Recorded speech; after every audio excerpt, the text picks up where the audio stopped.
Angelica Suffren, that is the name that decided to look at Caitlin Clark getting throttled in the throat without any consequence. She had the perfect view of what happened. Look at her. She goes straight towards it, and guess what? She lets play go on. Should WNBA review and or suspend referee Angelica Suffren after the missed call on Caitlin Clark? Now, these videos are doing the rounds. Me, Angelica Suffren, the WNBA The footage is damning.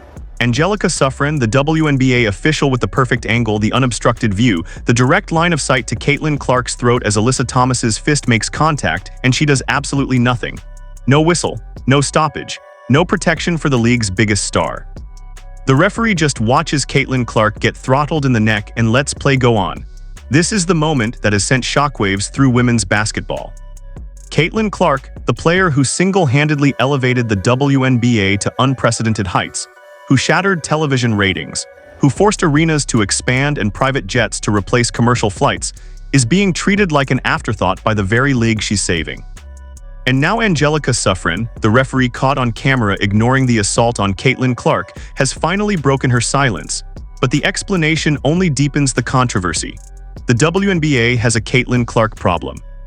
Or more accurately, the WNBA has a respect problem, a protection problem, and an officiating crisis that has reached its boiling point. Alyssa Thomas, the Connecticut Sun forward who delivered that blow to Caitlin Clark's neck, received just a one-game suspension. One game for what Lisa Leslie herself called a bit much. Meanwhile, Angelica Suffren walks away without consequence, and Caitlin Clark is left to absorb the physical punishment while the league's referees look the other way. The question now echoes through every arena, every broadcast, every fan discussion. How can the WNBA take itself seriously when punching Caitlin Clark in the neck only costs one game? None of that part matters. It matters about protecting these players, no matter which team, which position, when they sub in, the start of the game to the end of the game. Every player deserves the same type of protection. I think the league got the suspension of Alyssa Thomas right. Lisa Leslie disagrees with Mercury head coach Nate Tibbetts and defends Caitlin Clark. Anyone with an ounce of something up there and these things here and these things, yeah, would be able to see that this fella, Nate Tibbetts, I know he's probably trying to protect. Lisa Leslie, the Hall of Famer who knows physical basketball better than almost anyone, spoke directly to what happened between Caitlin Clark and Alyssa Thomas. Leslie called out the culture problem that enabled Angelica Suffren's missed call. "Players have to clean it up," Leslie said. "We used to play in a way that you protected one another." She emphasized that when you accidentally make contact with someone like Caitlin Clark, even if it's during a hard play, you help them up. You acknowledge the contact, you show accountability. But Alyssa Thomas did none of that with Caitlin Clark. No apology, no help up, no acknowledgement. And Angelica Suffren's silence, her refusal to blow the whistle, essentially validated Alyssa Thomas's actions. This isn't just about one missed call from Angelica Suffren. This is about a pattern that has followed Caitlin Clark since her first WNBA game. Sophie Cunningham getting thrown to the floor, elbowed, choked. Caitlin Clark herself suffering a black eye from another incident. The physical punishment Caitlin Clark endures has become the league's dirty secret. And Angelica Suffren's refusal to protect Caitlin Clark represents everything wrong with WNBA officiating. When Angelica Suffren watches Caitlin Clark get throttled and does nothing, she's sending a message that Caitlin Clark doesn't deserve the same protection as other players. The psychology behind what happened to Caitlin Clark runs deeper than one referee's incompetence. Angelica Suffren's inaction toward Caitlin Clark reflects a league-wide tension that has festered for years. When Alyssa Thomas's coach and teammates rallied around her, calling her a victim, insisting she's not a cheap player, they completely ignored what happened to Caitlin Clark. But let's examine the tape. Let's examine Angelica Suffren's position. She had the perfect view of Caitlin Clark taking that hit. She walked straight toward the play, and she chose not to call it. There is a protocol to be followed. And it's the fact that players are coming out for Alyssa Thomas in protection of her.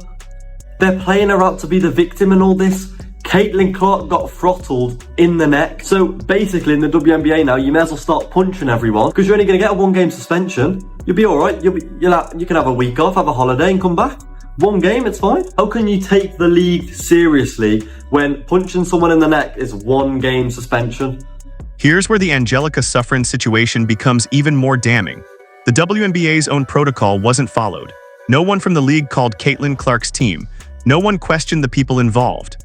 There was no thorough investigation into what Angelica Suffren saw or why she ignored Caitlin Clark's assault. As one coach stated, there is a protocol to be followed, and it's the fact that players are coming out for Alyssa Thomas in protection of her. They're playing her out to be the victim in all this. Meanwhile, Caitlin Clark got throttled in the neck, and the consequence for Alyssa Thomas was a one-game suspension. That's it. One game for putting her hands on Caitlin Clark's throat. Compare this to any other professional league.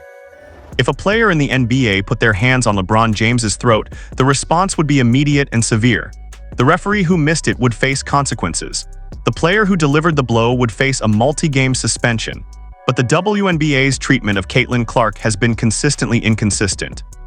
Angelica Suffren faces no discipline for ignoring the contact on Caitlin Clark.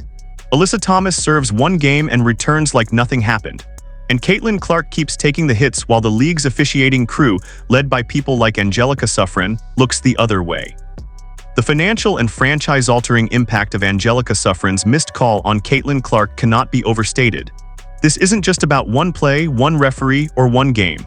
This is about the WNBA's future, and Caitlin Clark is the cornerstone of that future. When Caitlin Clark entered the league, her road games moved to bigger arenas to accommodate the demand. She transformed the WNBA's travel accommodations from the back rows of Southwest Airlines to private jets. Her games drew double the ratings of A'ja Wilson, the three-time champ, the four-time MVP, the best player in the league. She's left off the 30-year anniversary poster. It's either incompetence or intentional. Both are embarrassing, and that's true. I mean, imagine leaving a 30 years of football, right? You leave out Lionel Messi, and you leave out Cristiano Ronaldo. This is the same thing. This is the exact, you're leaving out your biggest star. Guys, what do you think about this? Should the WNBA referee get suspended? That's the question. Should she? The comparison is devastating. Imagine a 30-year anniversary poster for football that leaves off Lionel Messi and Cristiano Ronaldo. Imagine the NBA leaving off LeBron James. That's exactly what the WNBA has done to Caitlin Clark. And while Angelica Suffren watches Caitlin Clark get throttled without calling a foul, while the referees continue to ignore the physical abuse Caitlin Clark endures, the message is clear. Caitlin Clark is the league's cash cow but not its priority. The Sophie Cunningham situation proves this isn't isolated. Players are getting thrown to the floor, elbowed, choked, and the referees like Angelica Suffren do nothing. As one commentator asked, how many times is this going to happen until something actually really bad happens, like a black eye? Oh wait. Caitlin Clark already had a black eye, didn't she? The league is driving into a wall at full speed with Caitlin Clark, and Angelica Suffren's missed call is just the latest example of an institutional failure to protect the player who matters most.